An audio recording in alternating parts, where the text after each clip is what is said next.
Archaeology porn. Okay, so for those of you who are into the really dark, morbid stuff, today is going to be an episode of archaeology porn you won't want to miss. So we are going to Russia, where amazing stuff emerges from time to time out of the melting tundra. And all of the articles we're discussing today are located in the State Hermitage Museum in St. Petersburg, in the collections there. Obviously not able to be visited at this time, if you can ever make it to Russia when things normalize, I'd seriously suggest a visit to the Hermitage. It is actually the second largest museum in the world by floor size, right behind the Louvre. And they have an amazing and unique collection of things from the Eurasian Steppe and the Far East, from Siberia, which Russia began to conquer in the 16th and 17th centuries, which is right in its eastern backyard, rather than competing with the other European countries actively for distant colonies. So they were being quite economical in that sense. If you want to know more about that, I'll put some links to some fun YouTube videos in the video description.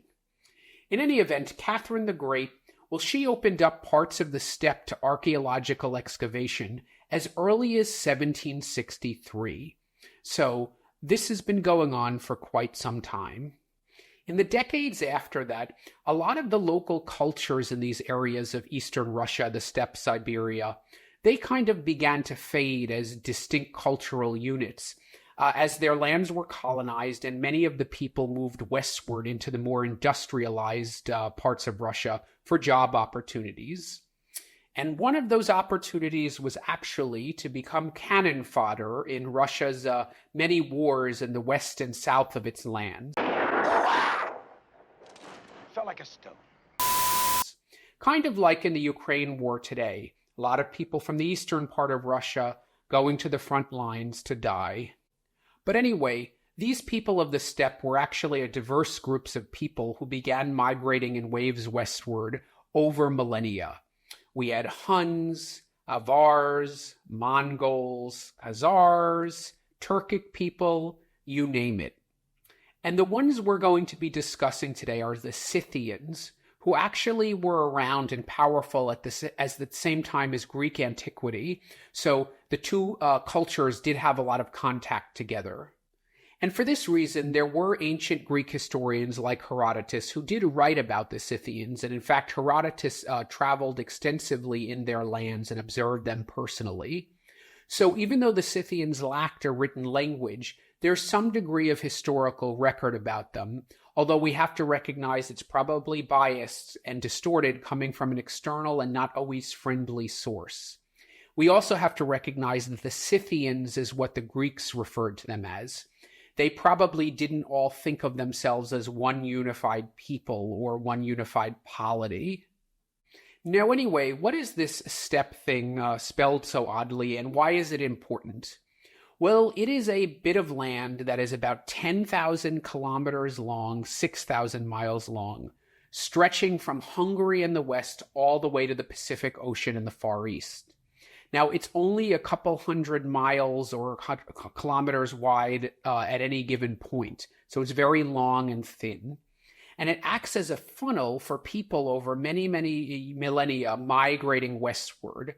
And they migrated westward into Europe because the Hungarian plains were obviously much more fertile and welcoming than the frozen Siberian eastward part by the Pacific Ocean.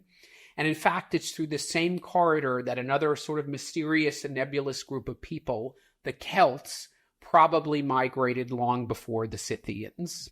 And life on the steppe was probably pretty tenuous, being a grassland wedged in between mountains, tundra, deserts, so it was a pretty fragile place to exist. And that's why people often were on the move going westward for more fertile lands. Moreover, a lot of these people over the millennia rode horses.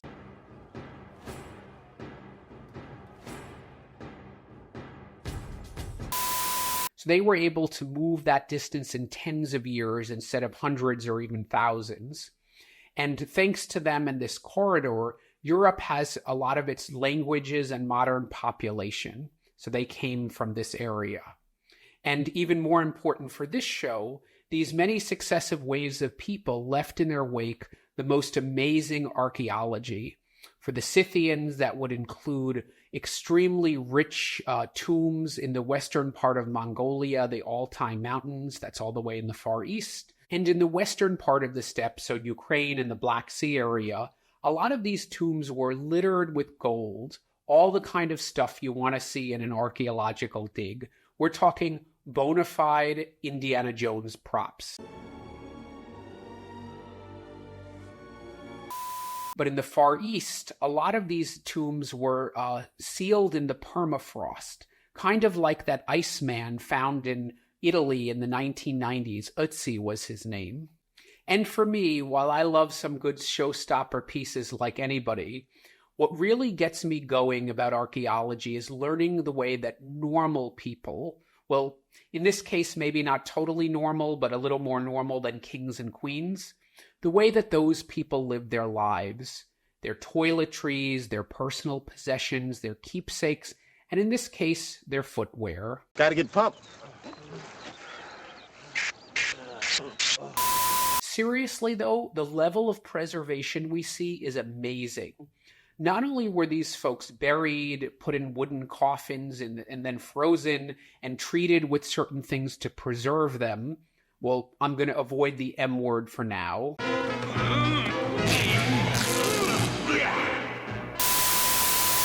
Yeah, that would be mummies. Now, it's cool but pretty creepy. We actually have whole sheets of human skin adorned with badass creatures, both mythical and real. So if you thought tatting up was a purely modern preoccupation, you have to see these things. Now, I'm going to show you photos of the tattoos, but I'm going to try to avoid imagery that portrays the whole bodies, because it really is kind of gruesome, and I'm trying to keep this as a relatively family-friendly show. But as you'll see from these tattoos, just like Scythian art elsewhere, it's a lot of animals. So let's talk about some of these specific pieces, shall we? We're going first to that far eastern point, the Altai Mountains, which are shared by China, Kazakhstan, Russia, and Mongolia. And this seems to have been an important catchment area for the Scythians, a real cultural incubator for them as there's so much material over a long span of time. And it seems like their culture first began to appear about 900 BC or 3,000 years ago. Now, this area has a lot of tombs, and some of them are really cool. They kind of look like log cabins buried into the ground. And they contained grave goods, so that gives us some insight into the Scythian culture and way of life. But remember, as the Scythians were spread out over such a long distances, their burial practices did differ from place to place. In 1948, archaeologists came upon the tomb of a woman who was buried with food, clothing, jewelry, and other personal effects, so it was a very richly adorned tomb. And among those possessions, they found these almost new-looking pair of red leather boots.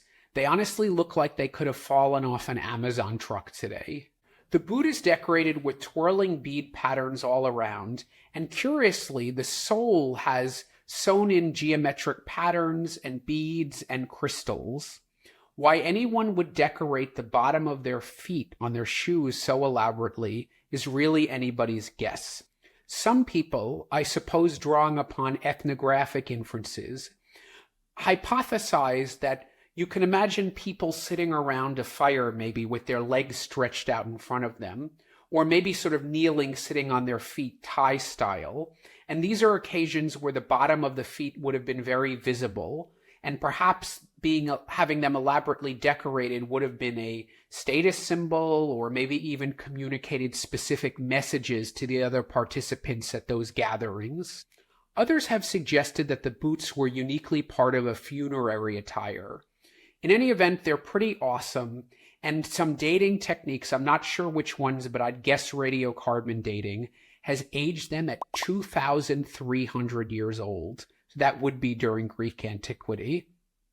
Now, given how highly decorated they were and how new they were, suggesting not a lot of use, Unfortunately, these boots were probably not made for walking. These boots are made for walking, and that's just what they'll do. One of these days, these boots are gonna walk all over you. In the same collection at the Hermitage, you'll find the aforementioned sheets of human skin. These come from the same region and the 5th to 3rd century BC, the same time as our red booties, and these are referred to as the Paseric Barrow finds. Anyway, the story behind this one is a bit twisted. In 1947, so right around the time that our red booties were found, archaeologists found a bunch of burial mounds, and these were those log cabin style ones. And they came across the burial of a chieftain, although I use that word reluctantly because the word chieftain has all kinds of connotations that may really not have applied to this time, but let's just stick with chieftain. It was a high status person. The stuff was collected and put on exhibit, and the bodies were probably put on ice somewhere, hopefully far away from the caviar, as the preservation techniques in those days were not as good as now. Now, fast forward to 2003, and another elaborate tomb was found in this area, this one of a woman named the Ice Maiden. Now, the Ice Maiden had clearly visible tattoos. So this prompted a re-examination of those remains from the 1947 dig of that chieftain. And guess what? They actually found tattoos after all those years. Now, the chieftain was found to have extensive tattooing all over his chest and back, right lower leg, arms, and shoulders. And unusually, there were 2 rows of dots down his spine, and the simplicity of those suggested to some that they may have been some kind of a medicinal treatment like acupuncture. In fact, the same suggestion was made about tattoos found on the body of Ötzi. That's our man frozen in the Alps that was found in the 1990s. He also had very simple tattoos like that along his spine. However, he was much older, 5,300 years old, whereas this chieftain we're talking about is about 2,500 years old. And another fun fact, Greeks like that historian Herodotus revealed that in addition to being fierce mounted warriors, the Scythians were also tokers, throwing whole bunches of cannabis on top of fires and inhaling the fumes to achieve a sort of ecstasy. You care if it falls? What? The Roman Empire? Good. However, the tomb of the Ice Maiden found in 2003 reveals the Scythians may have been way ahead of their time in terms of embracing medical marijuana. You see, an analysis done of her body revealed that she had multiple injuries that were consistent with a fall from a horse.